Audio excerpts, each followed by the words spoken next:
Students, आज की class में हम इनकम टैक्स का एक बहुत इंपॉर्टेंट टॉपिक के बारे में देखेंगे जो कि है ग्रेच्युटी। ग्रेच्युटी क्या होता है? तो ग्रेच्युटी जो वर्ड है, ग्रेच्युटी वर्ड लिया गया है ग्रेटिट्यूड से। ग्रेटिट्यूड यानी किसी को आभार व्यक्त करने का एक तरीका होता है। तो ग्रेच्युटी जो होता है जनरली हम जो यहाँ पढ़ रहे हैं उसमें है कि एम्प्लॉयर के द्वारा एम्प्लॉय को दिया गया पैसा को ग्रेच्युटी कहते हैं। अब कब दिया जाता है? तो जब एम्प्लॉयर के द्वारा एम्प्लॉय को वर्क के दौरान पैसा दिया जाता है तो उसको हम सैलरी काउंट करते हैं। ठीक है, वर्क के दौरान जब दिया जा रहा है। और एक वर्क कर लेने के बाद eight the time of retirement या फिर उस पर्सन के मृत्यु के समय जो पैसा दिया जाएगा वो दोनों जो कहा जाएगा उसको ग्रेच्युटी टर्म्स दिया जाता है।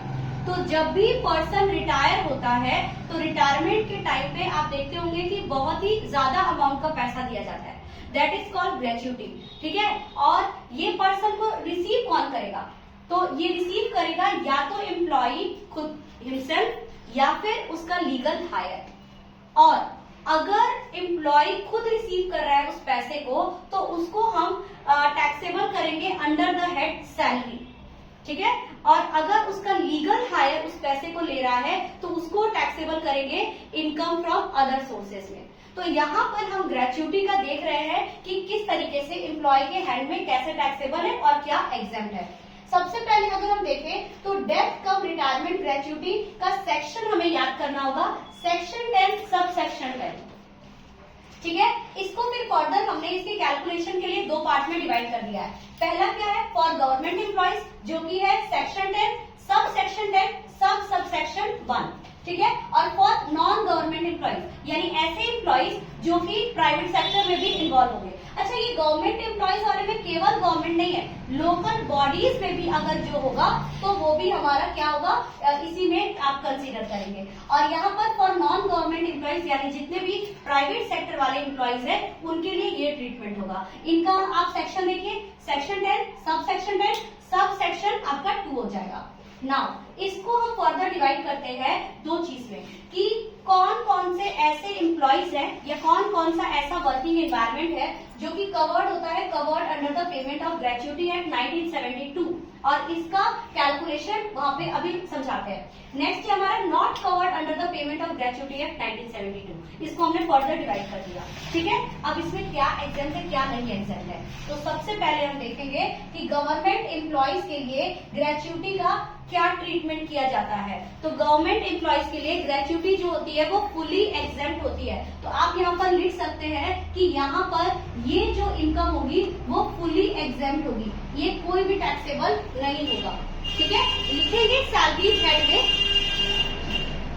सैलरीज हेड में उसको लिखेंगे बट वहां पे शो कर देंगे फुली एग्जेम्प्ट है। और नॉन गवर्नमेंट एम्प्लॉयज के लिए मैं पहला ट्रीटमेंट कर रही हूँ covered under the payment of gratuity act 1972।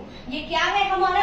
अगर हम देखें तो इसमें इन तीनों में से जो लीस्ट होगा यानी जो सबसे कम होगा उस अमाउंट को लिया जाता है। जब हम न्यूमेरिकल करेंगे तो और बेहतर तरीके से क्लियर हो जाएगा। तो क्या है? Least of the following would be exempted, यानी इन तीनों में से जो सबसे कम अमाउंट होगा उसको एग्जेम्प्ट कर देंगे और उसके अलावा जो बचा हुआ अमाउंट होगा उसको टैक्सेबल करेंगे। एग्जाम्पल देखिए क्या क्या चीज है। 15 days salary for every month of salary. ठीक है, जो भी सर्विस आपने दिया है उसका 15 दिन का सैलरी जो है वो, और साथ ही साथ 7 days in case of seasonal establishment. अब ये सीजनल एस्टेब्लिशमेंट क्या होता है? सीजनल एस्टेब्लिशमेंट का मतलब होता है जैसे मान लीजिए चीनी मिल हमेशा काम नहीं करता। ठीक है, जब गन्ने का सीजन होता है तभी काम करता है। तो ऐसा अगर कोई फैक्ट्री होगा तो वहां पे 7 डेज लिया जाएगा। इसके अलावा और आइसक्रीम बनाने की फैक्ट्री, वैसे तो अभी तो आइसक्रीम हर महीने में मिलने लगी है बट पहले के टाइम पे क्या होता था, गर्मी के दिनों में मिल रहा है, या देखो कि ज्यादा अमाउंट की बिक्री होने लगती है। ठीक है, तो इसको हम सीजनल एम्प्लॉयमेंट कहते हैं, सीजनल एस्टेब्लिशमेंट कहते हैं। तो यदि कोई कंपनी सीजनल बेसिस पे काम करती है तो उसका 7 दिन लेंगे, और यदि नॉर्मल कंपनी है तो वो आपका 15 डेज का सैलरी लेते हैं। ठीक है, अभी इसमें सैलरी में क्या क्या कंसीडर करेंगे तो देखिए सैलरी का मतलब क्या है यहाँ पे। तो सैलरी का मतलब है लास्ट मंथ की सैलरी जो उस पर्सन ने ड्रॉ किया है प्लस डियरनेस अलावेंस यानी कि महंगाई भत्ता। क्लियर है? बाकी चीज में सैलरी के कॉम्पिटिशन में डीए को हम इंक्लूड नहीं करते थे, लेकिन ग्रेचुटी के केस में हम डियरनेस अलावेंस को भी इंक्लूड करेंगे। तो ये हमारा सैलरी का मीनिंग हो गया यहाँ पे।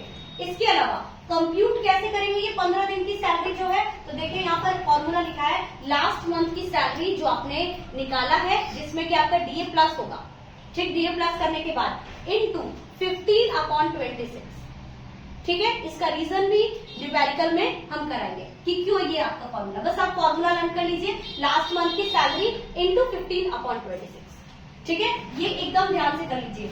नेक्स्ट है आपका 20 लाख रुपए, एकदम ये दे दिया 20 लाख रुपए। और तीसरा है ग्रेचुटी एक्चुअली रिसीव, कितना आपको एक्चुअल में पैसा मिला हुआ है। ये तीनों में से जो सबसे कम अमाउंट आएगा वही आपका एग्जेम्प्ट अमाउंट होगा। कौन सा है ये? Covered under the payment of gratuity act 1972।